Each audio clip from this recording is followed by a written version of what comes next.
فلا تدعوا مع اللہ الہا آخر، تو مت پکارو اللہ کے ساتھ کسی اور الہ کو، فتکون من المعذبین، تو تم ہو کر رہو گے معذبین میں سے جنہیں عذاب دیا جائے گا۔ وانذر عشیرتک الاقربین، اور خبردار کیجئے اپنے قریبی رشتہ داروں کو۔ اس آیت نے ثابت کر دیا کہ یہ سورہ مبارکہ بڑے ابتدائی دور کی ہے، اس لیے کہ یہ تقریباً سن 3 نبوی کے اندر یہ آیت نازل ہوئی ہے، جس کے بعد کہ حضور نے پھر بلایا ہے، اپنے بنو ہاشم کو جمع کیا ہے، حضرت علی سے کہا کہ کھانے کا بندوبست کیجئے۔ حضرت علی آپ ہی کے گھر میں رہتے تھے، وہیں زیر کفالت بھی تھے، زیر تربیت بھی تھے، کھانے کا اہتمام کیا، بنو ہاشم کو جمع کیا، حضور دعوت دینے کھڑے ہوئے، لیکن وہ سمجھ تو چکے تھے کہ اس کام کے لیے ہے۔ کھانا کھا کر انہوں نے شور مچایا، ہنگامہ کیا، چلے گئے اور آپ کی بات نہیں سنی۔ اس کے بعد چند دن اور آپ نے پھر بیچ میں ڈال کر وقفہ دے کر پھر آپ نے دوبارہ اہتمام کیا۔ اب جب لوگوں نے کھانا کھا لیا تو کچھ شرم آئی ہوگی انہیں، جب 2 مرتبہ کھانا کھایا تو اب تو بہرحال جو کچھ کہنا چاہتے ہیں سن تو لو۔ تو حضور نے پھر خطبہ دیا، اور وہ خطبہ جو ہے بہت عظیم خطبات میں سے ہے۔ میرا چھوٹا سا کتابچہ ہے دعوت اللہ، اس میں نے وہ درج کیا ہوا ہے۔ میں حیران ہوں، اصل میں ہمارے ہاں حدیث کی کتابوں میں میری علم کی حد تک موجود نہیں ہے، اہل تشیع کے ہاں جو ہے یہ موجود ہے، خطبات نبوی کے نام سے یہ خطبہ جو ہے اس میں درج ہے۔ ان کے ہاں جو نہج البلاغہ جو شائع ہوتی ہے، حضرت علی رضی اللہ تعالیٰ عنہ کی طرف منسوب ہے، ان کے خطبات اور ان کے خطوط وغیرہ ہیں، لیکن اسی میں ایک حصہ ہے حضور صلی اللہ علیہ وسلم کے خطبات کا۔ لیکن مجھے یہ بہت وثوق سے محسوس ہوتا ہے کہ وہ خطبہ ہے وہ کہ جو وہاں دیا گیا ہے، کہ جو حضور نے بنو ہاشم کو جمع کر دیا ہے۔ اس وقت نہیں ہے کہ میں آپ کو خطبہ پورا سناؤں، لیکن دعوت اللہ اور انگریزی میں اس کا ترجمہ بھی کال ٹو اللہ موجود ہے، جس میں یہ پورا متن اس کا موجود ہے۔ بہت مختصر خطبہ ہے، لیکن بہرحال اس سے ثابت ہوتا ہے وانذر عشیرتک الاقربین۔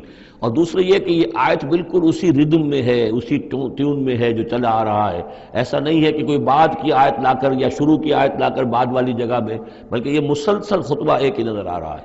تو یہ سورہ مبارکہ جو اپنے سٹائل کے اعتبار سے بھی کہ چھوٹی آیتیں اور جو بہاؤ ہے وہ تیز ہے، فلو تیز ہے، مضامین جو ہیں اس اعتبار سے اگر دیکھا جائے تو اس کا واقعتاً یہ بھی جیسے سورہ ہجر اس گروپ میں ہے، ابتدائی 4 سال کی صورتوں میں سے ایک صورت، اسی طریقے سے اس گروپ میں یہ سورہ شعراء ہے۔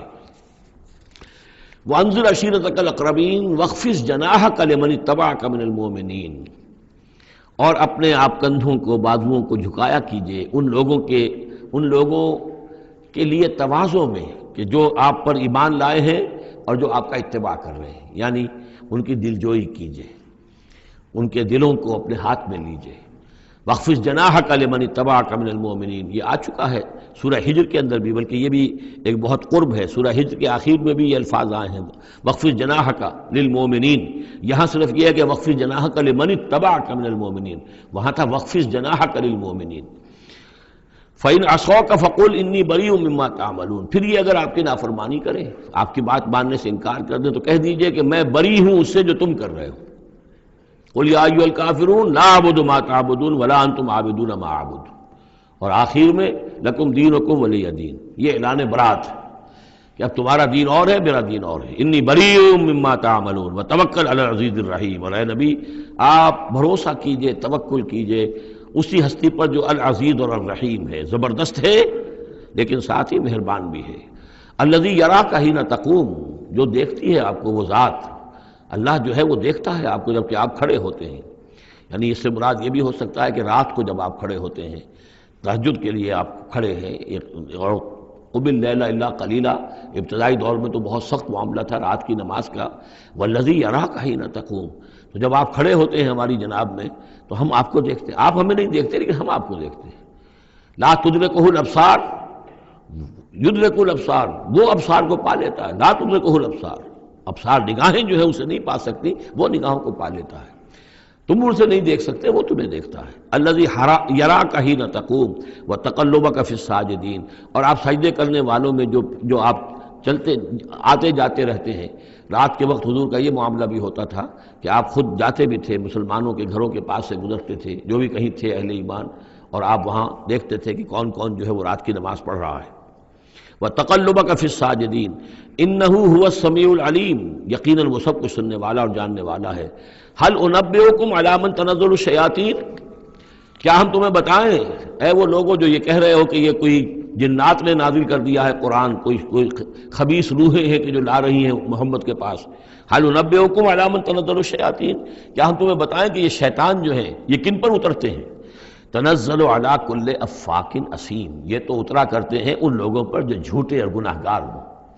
ظاہر بات ہے کہ کل ہم جنس باہم جنس پرواز، تو جو لوگ خبیث ہوتے ہیں، خبیث جو تو خبیث کی طرف ہی وہ آئیں گے.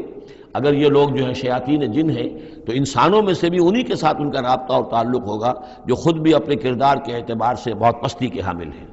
تنزل علی کل افاک اثیم یلقون السمع واکثرهم کاذبون، وہ کچھ سنی سنائی باتیں لا کر القاء کرتے ہیں اپنے عاملوں کے کانوں میں، لیکن اکثر وہ جھوٹی ہوتی ہیں.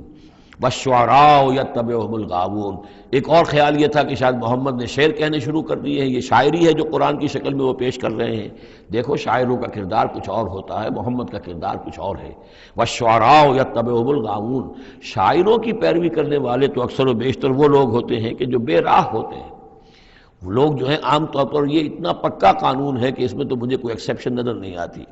شعراء کے ہم نشین عام طور پر، یعنی یہ وہ چیز ہے کہ جو علامہ اقبال کے بارے میں بھی 100% صحیح ہے، جو یہاں پر تنقید آ رہی ہے، ان کے پاس بیٹھنے والوں میں، ان کے حاشیہ نشینوں میں کوئی ایک شخص ایسا نہیں نکلا کہ جس نے اس راستے کو اختیار کیا ہوتا یا اس کردار کی طرف کوئی پیش رفت اختیار کی ہوتی کہ جس کو انہوں نے اپنی شاعری میں پیش کیا ہے. ویسے خود وہ بھی قائل تھے کہ میں خود جو ہے گفتار کا یہ غازی تو بنا، کردار کا غازی بن نہ سکا. اقبال بڑا اپدیشک ہے، من باتوں میں موہ لیتا ہے، تو یہ بات تو ہے اپنی جگہ پر. تو لیکن اگرچہ اقبال کا معاملہ علیحدہ ہو جائے گا، بہت سے اعتبارات سے وہ بہت مختلف ہے، لیکن عام طور پر شاعروں کا جو معاملہ ہے، اسی لیے قرآن مجید میں سورہ یاسین میں آپ دیکھیں گے ما علمناہ الشعر وما ينبغی لہ، ہم نے اپنے اس بندے محمد کو صلی اللہ علیہ وسلم شعر کہنا سکھایا ہی نہیں، اور یہ ان کے شایان شان ہی نہیں ہے، یہ گھٹیا کام ہے، حضور کے مرتبے سے بہت فرو ہے. والشعراء یتبعهم الغاوون، اور شعراء کی اتباع کرنے والے تو وہی لوگ ہوتے ہیں کہ جو حد سے گزرنے والے ہوتے ہیں. الم تر انہم فی کل واد یہیمون، کیا تم دیکھتے نہیں ہو کہ وہ ہر وادی میں سرگردان رہتے ہیں؟ ابھی مشرق کی بات کر رہے ہیں، ابھی مغرب کی کر رہے ہیں، ابھی آسمان کی کر رہے ہیں، ابھی زمین کی کر رہے ہیں. شاعر جو ہے اس کا معاملہ غزل کا ایک شعر کسی رنگ کا ہے، دوسرا شعر کسی رنگ کا ہے. وَأَنَّهُمْ يَقُولُونَ مَا لَا يَفْعَلُونَ، اور سب سے بڑی بات یہ ہے کہ وہ لوگ جو کچھ کہتے ہیں وہ کرتے نہیں، وہ کہتے ہیں جو کرتے نہیں. انسان کے قول اور عمل کا جو تضاد ہے، قول و فعل کے درمیان اگر کوئی خلیج ہے تو یہ ہے سب سے زیادہ گھٹیا چیز. انسان وہی بات کہے جو کرتا ہو، اور وہی لوگوں سے کہے کہ جو خود اس پر عامل ہو، تو اس کے اندر جو ہے صحیح نتیجہ نکلتا ہے. وَأَنَّهُمْ يَقُولُونَ مَا لَا يَفْعَلُونَ، ہاں اس میں استثناء کیا گیا ہے، إِلَّا الَّذِينَ آمَنُوا وَعَمِلُوا الصَّالِحَاتِ، سوائے ان کے جو ایمان لائیں اور نیک عمل کریں. وَذَكَرُوا اللَّهَ كَثِيرًا، اور پھر ذکر کثیر کی مداومت کریں.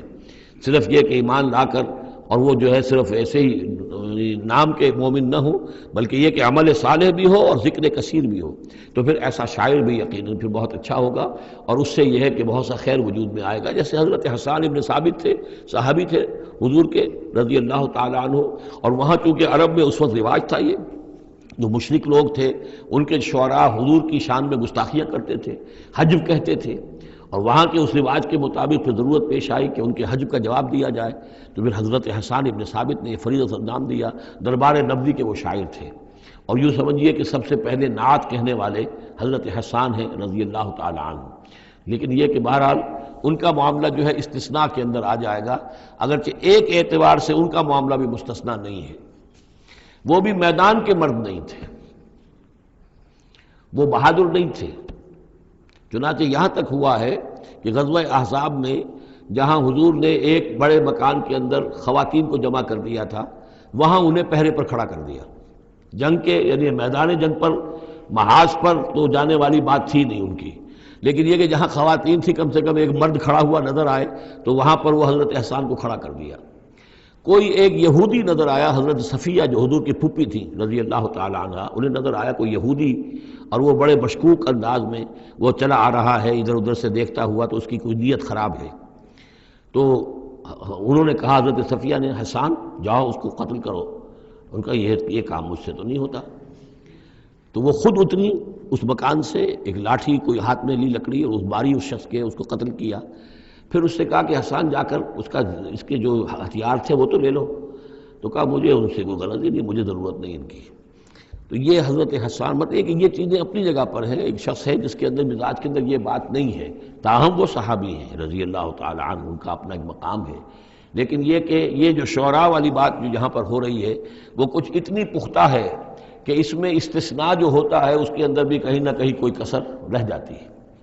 وَالشُّعَرَاءُ يَتَّبِعُهُمُ الْغَاوُونَ أَلَمْ تَرَ أَنَّهُمْ فِي كُلِّ وَادٍ يَهِيمُونَ وَأَنَّهُمْ يَقُولُونَ مَا لَا يَفْعَلُونَ إِلَّا الَّذِينَ آمَنُوا وَعَمِلُوا الصَّالِحَاتِ وَذَكَرُوا اللَّهَ كَثِيرًا وَانتَصَرُوا مِن بَعْدِ مَا ظُلِمُوا، اور وہ بدلہ لیں اس کے بعد کہ ان پر ظلم کیا گیا ہو. یعنی حجب کہی گئی ہے کفار کی طرف سے حضور کی، تو اب وہ بدلے میں حجب کہہ رہے ہیں اور حضور کی طرف سے مدافعت کر رہے ہیں. تو یہ بھی جیسے کہ حضور نے فرمایا کہ جیسے مسلمانوں کے تیر اور تلوار جو ہیں وہ یعنی کفار اور مشرکین کے لیے نقصان دہ ہے، اس سے بھی زیادہ جو ہے حسان کے جو اشعار ہیں وہ ان کے دلوں کو پست کرنے والے ہیں. تو اپنی اپنی جگہ پر ہر چیز کی اہمیت ہے. وَسَيَعْلَمُ الَّذِينَ ظَلَمُوا أَيَّ مُنقَلَبٍ يَنقَلِبُونَ، اور ان قریب جان لیں گے یہ لوگ، یہ ظالم، یہ مشرک، یہ کافر، یہ گناہگار کہ اونٹ کس کروٹ بیٹھتا ہے. یہ تو محاورہ ہوا کہ کس کروٹ وہ بیٹھتے ہیں یا الٹتے ہیں. یعنی ابھی انہیں نظر نہیں آ رہا ہے، لیکن قریب وقت آ جائے گا کہ وہ جو حشر جو ان کا قرآن مجید میں بیان ہو رہا ہے وہ ان کے نگاہوں کے سامنے ہوگا. سورۃ النمل، بسم اللہ الرحمن الرحیم. طاسین تلک آیات القرآن و کتاب مبین، یہ قرآن کی آیات ہیں اور کتاب مبین کی آیات ہیں. اور یہ واو جو ہے یہاں پر تفسیری بھی ہو سکتا ہے، یہ آیات ہیں قرآن کی یعنی کتاب مبین کی. ہدی و بشریٰ للمؤمنین، یہ ہدایت ہیں اور بشارت ہیں اہل ایمان کے لیے. الذین یقیمون الصلاۃ و یؤتون الزکاۃ، جو نماز قائم کرتے ہیں، زکوٰۃ ادا کرتے ہیں. وہم بالآخرۃ ہم یوقنون، اور آخرت پر ان کا پورا یقین ہے. یہ بالکل ایسے ہی سورہ بقرہ کے اندر آیا ہے، وبالآخرۃ ہم یوقنون، آخرت کے لفظ کے ساتھ وہاں پر بھی یوقنون کا آیا ہے کہ در حقیقت ایقان جو ہے، یقین آخرت کا اگر نہیں ہے تو انسان کا عمل اور کردار درست نہیں ہوگا.